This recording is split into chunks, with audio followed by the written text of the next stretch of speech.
How to download YouTube videos on iPhone. Hello guys, this is Atticus and welcome back to another tutorial video. In today's video, I'll teach you guys how you can download YouTube videos on iPhone. So without any further ado, let's dive right into it. So the first step is make sure that your YouTube is updated to the latest version. Head over to your App Store and search for YouTube.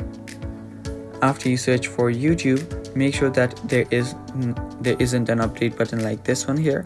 If there is, update the app. After you update it, you can open up YouTube. Now, YouTube has an inbuilt feature which allows you to download videos itself.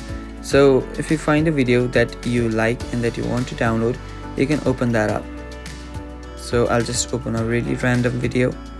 So let me just open this one. And there you will see a download button on the bottom. Tap on download. And there you'll see download quality. Select your download quality and then tap on download. It should start downloading and you can now find this download on your U section. On the bottom right, you'll find the U option. Tap on it and scroll down. There you will see downloads. You can open up downloads and there you'll find the download. And that's how you download YouTube videos on iPhone, guys. Thanks for watching. That is all for today's video. Stay tuned for more and bye-bye.